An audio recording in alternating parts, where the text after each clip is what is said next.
दोस्तों स्वागत है आपका अपने एनसीईआरटी बुक शेयर में। और आज की इस वीडियो हम बात करने वाले हैं उत्तराखंड शिक्षा जगत की लेटेस्ट न्यूज़ अपडेट के बारे में। तो तमाम जितने भी खबरें हैं आज की डेट की सारी चीज़ें आपको यहां पर देखने को मिल जाएंगी। और ऐसी लेटेस्ट न्यूज़ अपडेट पाने के लिए आप हमारे चैनल को सब्सक्राइब कर सकते हैं, साथ में घंटी वाला अगर नोटिफिकेशन बनना, इससे जो है लेटेस्ट न्यूज़ अपडेट प्राप्त होते रहेंगे। तो सबसे पहले हम बात कर लेते हैं यहाँ पर कि LT शिक्षकों के लिए यहाँ पर है। तो यहाँ पर देख सकते हैं यहाँ पे चयन पदोन्नति वेतन न मिलने से जो है शिक्षक यहाँ पर नाराज हैं। तो राजकीय LT समायोजित पदोन्नति शिक्षक संघर्ष मंच के प्रदेश अध्यक्ष दिगंबर फ्लोरिया ने कहा कि बेसिक से जो है LT संबंधित जो पदोन्नति शिक्षकों का चयन है और पदोन्नति वेतनमान नहीं मिल पा रहा है। और प्रदेश भर में जो है 7,000 से ज़्यादा शिक्षक जो है इसमें यहाँ पे वंचित हैं, इस तरह से यहाँ पे कहा है। और जिससे कि शिक्षकों में जो भारी यहाँ पर नाराज़गी है, इस तरह से यहाँ पे कहा है। उन्होंने कहा कि समस्या के से जो है विभागीय मंत्री को यहाँ पर अवगत करा दिया गया है। मंत्री की ओर से कहा गया है कि अब तक जो है उनके संज्ञान में यह मामला नहीं था, ऐसा यहाँ पे कहा गया है। बात करते हैं नेक्स्ट खबर की। नेक्स्ट खबर देखते हैं यहाँ पर CBSE बोर्ड को लेकर है। तो यहाँ पर 10वीं के नतीजे घोषित हो चुके हैं कल। और अगर आप इस नतीजों को देखकर संतुष्ट नहीं हैं, अगर आप पुनर्मूल्यांकन कराना चाहते हैं या सत्यापन कराना चाहते हैं या कोई कॉपी आप जांच करना चाहते हैं, उसके लिए जो है आप यहाँ पर आवेदन कर सकते हैं ऑनलाइन। और इसके लिए जो है आपको फीस भी देनी पड़ेगी इस चीज़ के लिए। तो यहाँ पर देख सकते हैं पुनर्मूल्यांकन और सत्यापन के लिए जो है ऑनलाइन आवेदन करें, इस तरह से यहाँ पे कहा गया है। केंद्रीय माध्यमिक शिक्षा बोर्ड यानी कि CBSE ने 10वीं के नतीजे जारी करने के बाद अंकों के पुनर्मूल्यांकन और सत्यापन के दिशा निर्देश भी यहाँ पे जारी कर दिए गए हैं। तो यहाँ पे जो गाइडलाइन है ये जारी कर दिए गए हैं। इसके तहत जो है छात्र ऑनलाइन आवेदन कर अंकों का मूल्यांकन और सत्यापन दोनों चीज़ यहाँ पे कर सकते हैं। और इसके लिए जो है शुल्क भी आपको यहाँ पर देना पड़ेगा, इस तरह से यहाँ पे कहा गया है। बोर्ड के अनुसार जो है अंकों के सत्यापन के लिए जो अंक अगर सत्यापन करना चाहता है उसके लिए जो है 17 जुलाई से लेकर 21 जुलाई तक जो है आप आवेदन कर सकते हैं ऑनलाइन, वो भी शाम 5 बजे तक। और इसके लिए जो आवेदन पर शुल्क रहेगा 500 रुपये रहेगा। और वहीं अगर आपको उत्तर पुस्तिका प्राप्त करनी है तो उसके लिए जो है आपको 1 से लेकर 2 अगस्त यानी कि 1-2 अगस्त को जो है शाम 5 बजे तक जो है ऑनलाइन आवेदन कर सकते हैं। रविवार को भी जो है आवेदन कर सकते हैं। और इसके लिए जो है यहाँ पे 700 रुपये प्रति उत्तर पुस्तिका चुकाना होगा। तो यानी कि एक उत्तर पुस्तिका के लिए 700 रुपये, अगर 2 उत्तर पुस्तिका होंगे तो आपको 1400 रुपये, इस तरह से 7-7 करके चुकाना होंगे। अगर आप सत्यापन करना चाहते हैं सिर्फ 500 रुपये का होगा। ये 17 से लेकर 21 जुलाई के बीच में यहाँ पे होगा, इस तरह से यहाँ पे कहा गया है। और यहाँ पे ये भी कहा गया है कि अंकों के पुनर्मूल्यांकन के लिए छात्र 6 से लेकर 7 अगस्त तक जो है शाम 5 बजे तक ऑनलाइन आवेदन कर सकते हैं। यानी कि अगर आपको पुनर्मूल्यांकन करना है तो 6 से लेकर 7 अगस्त के बीच में आप आवेदन कर सकते हैं। और इसमें जो है प्रति प्रश्न जो है 100 रुपये अदा करने होंगे, यानी कि एक प्रश्न पर जो है आपको 100 रुपये देने पड़ेंगे, इस तरह से यहाँ पर कहा गया है। और बोर्ड ने कहा कि अंकों के सत्यापन के बाद जो है परिणाम CBSE की वेबसाइट पर देखा जा सकता है। यानी कि आपका जो यहाँ पर सत्यापन होगा, पुनर्मूल्यांकन होगा, तो आप लोग इसकी वेबसाइट पर जो है चेक कर सकते हैं कितने नंबर बढ़े हैं, क्या होगा। ठीक है, ये कर सकते हैं आप। जिसको किसी को मूल्यांकन में कंफर्म नहीं है कितने यहाँ पर अंक हैं, तो इस हिसाब से आप कर सकते हैं अपना यहाँ पर जो है पुनर्मूल्यांकन और सत्यापन। और बात करते हैं नेक्स्ट खबर की। तो केंद्रीय विद्यालयों में दाखिले के लिए जो है 20 से यहाँ पर पंजीकरण शुरू हो चुके हैं। तो ये देहरादून की खबर है, देख सकते हैं यहाँ पर। केंद्रीय विद्यालयों में कक्षा 1 से दाखिला और के लिए जो है 20 जुलाई से यहाँ पर पंजीकरण होंगे, इस तरह पर कहा गया है। और इस बार जो है केंद्रीय विद्यालय संगठन यानी कि KVS ने पंजीकरण ऑनलाइन करने का यहाँ पे फैसला लिया है। तो ऑनलाइन आपका KV का होगा। और सभी केंद्रीय विद्यालयों में इस साल कोरोना लॉकडाउन की वजह से कक्षा 1 व दूसरी कक्षाओं की दाखिला प्रक्रिया लटकी हुई थी। अभिभावकों का जो है इंतज़ार अब यहाँ पे ख़त्म हो गया है। तो आवेदन प्रक्रिया यहाँ पर शुरू हो चुका है। कक्षा 1 में अगर 2 में करना चाहते हैं अपने बच्चों का, तो यहाँ पर जो है पंजीकरण शुरू हो चुके हैं। और वहीं बात करूँ नेक्स्ट खबर की। तो CM फंड में शिक्षकों ने दिए 8.45 लाख। तो यहाँ पर देखिए टिहरी जनपद के शिक्षक शिक्षिकाओं के ने यहाँ पर मुख्यमंत्री राहत कोष में 8,45,000 रुपये की धनराशि यहाँ पर दी हुई है। और यह धनराशि राजकीय शिक्षक संघ के माध्यम से दी गई है, ऐसा यहाँ पे कहा गया है। और वहीं बात करूँ नेक्स्ट खबर की। तो सोर घाटी से उठी पिथौरागढ़ में विश्वविद्यालय। तो यहाँ पर आपको बता दूँ कि सीमांत जिले में विश्वविद्यालय की स्थापना की मांग को लेकर छात्रों ने सरकार के खिलाफ यहाँ पर प्रदर्शन किया है। उन्होंने कहा कि सीमांत क्षेत्र में विश्वविद्यालय की मांग को लेकर लंबे समय से छात्र आवाज़ उठा रहे हैं, लेकिन सरकार की उनकी जो है मांगों को अनसुना यहाँ पे कर रही है, अल्मोड़ा में जो है विश्वविद्यालय बना दिया, इस तरह से यहाँ पे कहा गया है। और वहीं बात करो नेक्स्ट खबर की, तो सीबीएसई के नतीजे यहाँ पर आ चुके हैं क्लास 10th के, और इसमें जो देख सकते हैं यहाँ पर कि दून रीजन के उधम सिंह नगर के जो यहाँ पर ऋषभ है वो दून रीजन के टॉपर यहाँ पर बने हुए हैं, इस तरह से यहाँ पर कहा गया है। उनकी जो परसेंटेज 99.6% यहाँ पर रहा है।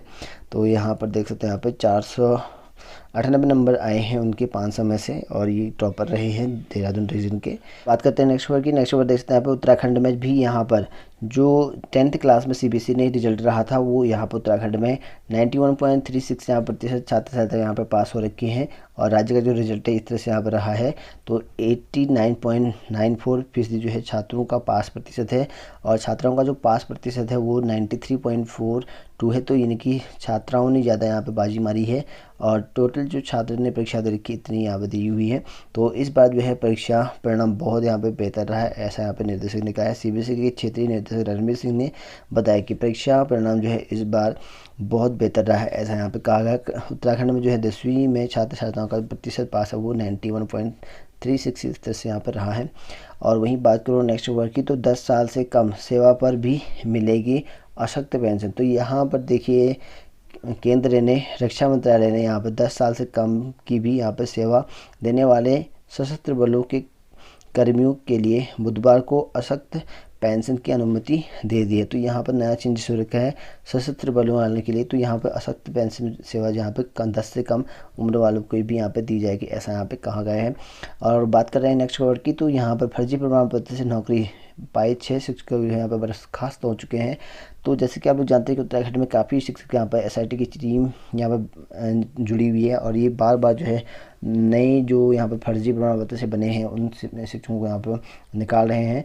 तो ऐसे में 6 शिक्षक और यहाँ पर बर्खास्त हो चुके हैं, और ये उधम सिंह नगर जिले में यहाँ पर फर्जी प्रमाण पत्र के आधार पर जो है नियुक्ति पाने वाले 6 शिक्षकों को बर्खास्त यहाँ पर कर दिया है। शिक्षा विभाग जो है अब इनसे रिकवरी की तैयारी कर रही है, ऐसा यहाँ पे कहा गया है। और बात करें नेक्स्ट खबर की, तो केवी और नवोदय विद्यालयों की बादशाहत कायम। तो यहाँ पर देखते हैं अगर शिक्षण संस्थान की बात करें और पास प्रतिशत की बात करें, तो यहाँ पर केंद्रीय विद्यालय में 99.56 यहाँ पर प्रतिशत पास रहा क्लास 10th का, और जवाहरलाल नेहरू विद्यालय का जो है 98.94 रहा, और सरकारी स्कूल का जो है 94.89 रहा, और सेंट्रल तिब्बतन स्कूल का जो है 93.7 रहा, और निजी स्कूल का जो है 89.09 इस तरह से यहाँ पर रहा है। केवी जो यहाँ पर देख सकते हैं केवी का जो है टॉप पर रहा है इस बार भी। और वहीं बात करूँ नेक्स्ट वर्ड की, तो यहाँ पर देखिए सेवा नियमावली की पेंच पर बोले सीएम, कर्मचारी की बातों में है दम, इस तरह से यहाँ पे कहा है। बार बार सेवा नियमावली चेंज करने से यहाँ पे काफ़ी दिक्कतें होती है। तो यहाँ पर देखते हैं यहाँ पर कि उत्तराखंड में काफ़ी ज़्यादा नियमावली चेंजेस होते रहते हैं। तो मुख्यमंत्री त्रिवेंद्र रावत ने कहा कि दुर्भाग्य से कई विभागों में सेवा नियमावली नहीं बनी है। कर्मचारियों की बात में दम है, लेकिन उनकी सरकार ने सेवा नियमावली को मंजूरी दी है। प्रदेश सरकार अधिक से अधिक कैबिनेट बैठकें यहाँ पे कर रही हैं जिसमें सेवा नियमावली को मंजूरी दी जा रही है। तो यहाँ पर देखते हैं सिर्फ यहाँ पर सेवा नियमावली यहाँ पे चेंजेस कर रहे हैं, कई बार बदल रहे हैं, कई बार यहाँ पर अलग अलग बना रहे हैं। तो इस तरह से यहाँ पर देखते हैं यहाँ पे सेवा नियमावली से जुड़ी दिक्कतें इस तरह से यहाँ पे रखे गए हैं। तो बार बार जो है कैबिनेट में नए नए जो नियमावली हैं उनको यहाँ पर बनाए जा रहे हैं। बात करते हैं नेक्स्ट वर्ड की। नेक्स्ट वर्ड देख सकते हैं यहाँ पर रायका के प्रधानाचार्य नहीं बन सकेंगे प्रभारी बीओ, यानी कि आपके जो खंड शिक्षा अधिकारी हैं वो राजकीय इंटर कॉलेज के प्रधानाचार्य अब नहीं बन सकेंगे। तो इसके लिए यहाँ पे एक अपडेट दे रखा है, इन्होंने कहा है यहाँ पे कि प्रदेश में राजकीय इंटर कॉलेजों के प्रधानाचार्य अब प्रभारी खंड शिक्षा अधिकारी या उप शिक्षा अधिकारी नहीं बन सकेंगे। इस संबंध में शिक्षा महानिदेशक ने दिशा निर्देश जारी करके कहा है कि यदि ब्लॉक स्तर पर खंड शिक्षा अधिकारी या उप खंड शिक्षा अधिकारी कार्यरत हैं तो उन्हें ही एक दूसरे का प्रभार दिया जाएगा, ऐसा यहाँ पे कहा गया है। और वहीं बात करो नेक्स्ट खबर की, तो फर्जी प्रमाण पत्र जो है इनके प्रमाण पत्र थे, जाति प्रमाण पत्र लगाने वाले पर जो है गाज गिर चुकी है, और एसआईटी की टीम और ने यहाँ पे पुष्टि कर रखी है। तो 6 शिक्षक यहाँ पर खास हो चुके हैं, और 3 शिक्षकों पर जो है यहाँ पर तलवार भी लटक चुकी है। तो बात करते हैं यहाँ पर गेस्ट टीचर भर्ती को लेकर लेटेस्ट अपडेट के बारे में। तो यहाँ पर अभी फिलहाल जो वर्तमान में है 2000 पदों की जो है गेस्ट टीचर यहाँ पे खाली हैं और टीचरों के पद खाली होने की वजह से यहाँ पर गेस्ट टीचर यहाँ पे भरने पड़ रहे हैं। और इनका कहना ये है कि 2015 में जिनकी सेवाएं यहाँ पर दे चुके हैं उन्हीं को यहाँ पर जो है नौकरी दी जाएगी, ऐसा यहाँ पे कहा गया है। उन सभी को जिन्होंने अब 2015 में भर्ती दी थी यहाँ पर और यहाँ पर जो उनकी ज्वाइनिंग हुई थी उन्हीं को यहाँ पर मिलने वाला है। और लगभग जो है 2000 पद यहाँ भी खाली हुए हैं। तो देखते हैं यहाँ पे पुराने गेस्ट टीचरों को भी मिलेगी नौकरी। तो यहाँ पर पुराने जो गेस्ट टीचर हैं उनको यहाँ पे मिलने वाली है नौकरी। और इसके लिए जो जियो है वो जारी हो चुका है बुधवार को, तो ये अब जो है पास हो चुका है, जल्दी इनको नियुक्ति मिल जाएगी। तो देख सकते हैं यहाँ पर लिखा गया है सरकारी माध्यमिक स्कूलों में शिक्षकों के रिक्त पदों पर वर्ष 2015 में सेवाएं दे चुके अतिथि शिक्षकों को दोबारा नौकरी देने का मौका मिलेगा। वर्तमान में अतिथि शिक्षक के करीब 2000 पद रिक्त हैं। तो यहाँ पर अतिथि शिक्षकों के 2000 पद यहाँ पर रिक्त हैं। बुधवार को इसका जियो जारी हो गया है। तो इसका जियो जो है यहाँ पे कल जारी यहाँ पे हो चुका है।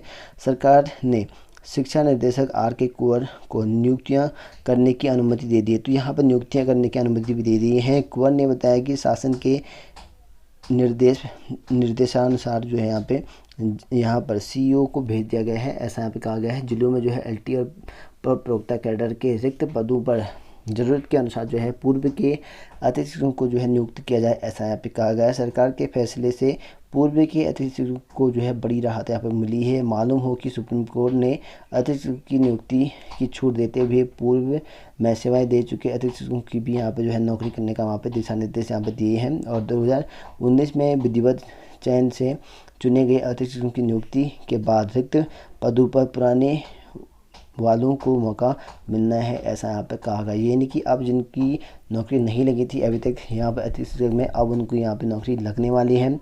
और अतिथि शिक्षक के जो है 5034 पद में से यहाँ पे वर्तमान में 3200 पद पर जो है वर्ष 2019 में चयन किए गए अतिथि शिक्षकों की नियुक्ति है। तो यहाँ पर देख सकते हैं ये जो नियुक्ति है होनी थी यहाँ पे 5034 पदों पर, लेकिन 3200 पदों पर जो है यहाँ पे नियुक्ति हो रखी है। लगभग यहाँ पर 2000 पद अभी और हैं जिसमें LT और यहाँ पे प्रवक्ता के भर्ती करने हैं गेस्ट टीचरों के। अब इनको जो है 2015 वालों को यहाँ पे मौका दिया जाएगा, ऐसा यहाँ पे कहा गया है। और इसकी नियुक्ति यहाँ पर करने के जारी कर दिए हैं आदेश। तो यहाँ पर देखते हैं जहाँ तैनात थे वहीं करना होगा आवेदन। तो यहाँ पर देखते हैं पुराने अतिथि शिक्षकों को उसी ज़िले में आवेदन करना होगा जहां वो पहले नियुक्त थे। जिला और ब्लॉक स्तर पर जो है रिक्त पदों के अनुसार उन्हें नियुक्ति दी जाएगी। अपनी सेवाओं को लेकर उन्हें प्रमाण पत्र भी देना होगा। तो यहाँ पर देखिए अपनी सेवाओं के लिए जो उन्हें प्रमाण पत्र भी देना होगा और वही नौकरी करेंगे जहाँ पर उनकी पहली नौकरी थी। यानी कि काफ़ी अच्छी गुड न्यूज़ है उनके लिए जिनकी यहाँ पर 2015 में नौकरी लगी थी। तो नए वालों को तो मौका नहीं मिला, लेकिन अब जो है पुराने वालों को यहाँ पर मौका दे दिया गया है।